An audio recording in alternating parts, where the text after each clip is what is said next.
புரட்சி தலைவி அம்மா ஜெயலலிதா இறந்து ஒரு வாரத்துக்கு மேல ஆயிடுச்சு. இப்போ செக்ரட்டரியேட் அப்புறம் ஏடிஎம்கே வட்டாரம் எப்படி இருக்கு அப்படின்னு கொஞ்சம் தேடி பார்த்தப்போ நிறைய சுவாரஸ்யமான விஷயங்கள் நமக்கு கிடைச்சிச்சு. செக்ரட்டரியேட்ல யாரோட ஆர்டருக்கு ஓகே சொல்றது ஆமா சொல்றது அப்படிங்கிறது பெரிய குழப்பமா இருக்கான். ஐஏஎஸ் அதிகாரிகளோட குழப்பம் அவங்க பாடுதான் படு திண்டாட்டமா இருக்கான்.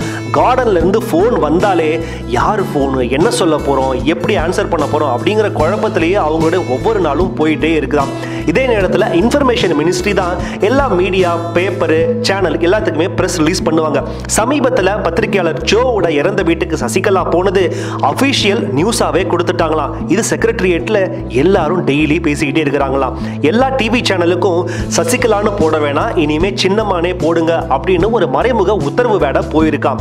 மேலும் முதலமைச்சர் பன்னீர்செல்வத்தோட கேம்ப் ஆபீஸை போயஸ் கார்டனுக்கு ஷிஃப்ட் பண்ணிருங்க, அப்பதான் பக்கத்துல இருந்தே எல்லாத்தையும் கவனிக்க முடியும் அப்படின்ற ஒரு உத்தரவு வேற போயிருக்கான். இது இப்படி இருக்க ஏடிஎம்கே வட்டாரத்தில் எப்படி இருக்குன்னு பார்த்தா மேல்மட்ட நிர்வாகிகள் மற்றும் மாவட்ட செயலாளர்கள் எல்லாருமே கட்சியோட ஆட்சி இன்னும் 4 வருஷம் இருக்கிறதுனால முடிஞ்ச வரைக்கும் சம்பாதிக்கணும், அதுக்கு நமக்கு வேற வழியே இல்லை, அதனால அப்படியே சின்னம்மா கிட்ட எல்லாருமே சரண்டர் ஆகிட்டாங்களாம். ஏன்னா இவங்களோட குரூப்பை எதிர்த்து தனியால நிற்க முடியாது என்பதாலேயே இந்த முடிவும் எடுக்கப்பட்டிருக்கான். மேல்மட்ட நிர்வாகிகளோட ஆதரவு இப்படி இருக்க கீழ்மட்டத்தில் கொஞ்சம் எதிர்ப்பு ஜாஸ்தியாகவே இருக்கத்தான் செய்யுதான்.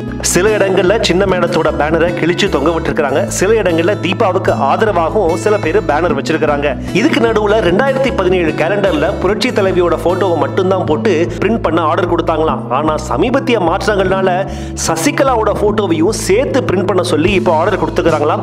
பழைய பிரிண்ட் பண்ண கேலண்டர்லாம் வீணா போச்சே அப்படின்னு சொல்லிட்டு நிறைய பிரிண்டர்ஸ் தலை மேல துண்டை போட்டு உட்காந்துருக்காங்களாம். ஆரம்பத்துல இருந்தே சின்னம்மா சசிகலாவிற்கு சுத்தமா பிடிக்காத செங்கோட்டையன் கூட பிரச்சனை எதுக்கு வேணாம், நம்மால இப்ப தனியா இவங்களை நின்று ஜெயிக்க முடியாது, மேலும் கொங்கு மண்டலத்திலிருந்து செந்தில் பாலாஜி, எடப்பாடி பழனிசாமி, தங்கமணி போன்ற அமைச்சர்கள்லாம் இப்போ உருவாயிட்டாங்க அப்படின்னு சொல்லிட்டு செங்கோட்டையனும் ஒதுங்கிட்டாராம். இது இப்படி இருக்க CR சரஸ்வதி முதலமைச்சர் செல்வி ஜெயலலிதா முதல்வரானதில் பெரும் பங்கு சசிகலாவிற்கு உண்டு அப்படின்ற ஒரு அறிக்கை விட்டிருக்கிறாங்க. மேலும் அதிமுகவின் மூத்த உறுப்பினரான தம்பிதுரை அம்மாவிற்கு பிறகு சின்னம்மா தான் வர வேண்டும், அதுதானே நியாயம் என்று ஒரு அறிக்கை விட்டிருக்கிறாரு. மேலும் கருணாஸ் கூட சசிகலா எப்பவுமே அம்மாவுக்காக மட்டுமே உயிர் வாழ்ந்தாங்க, இப்போ அம்மா போன பிறகு அந்த இடத்த அவங்களால தான் நிரப்ப முடியும் அப்படின்னு கேஷுவலா அறிக்கை விட்டிருக்கிறது தொண்டர்களிடையில கொஞ்சம் கொதிப்பை தான் ஏற்படுத்தி இருக்குது. எது எப்படி இருக்கு அப்படிங்கிறது இன்னும் கொஞ்ச நாள் வெயிட் பண்ணா எல்லாருக்கும் தெரிஞ்சு போயிடும். இந்த வீடியோ உங்களுக்கு பிடிச்சிருந்தா மறக்காம இந்த சேனலை சப்ஸ்கிரைப் பண்ணுங்க, லைக் பண்ணுங்க அண்ட் கமெண்ட் பண்ணுங்க, ஷேர் பண்ணுங்க.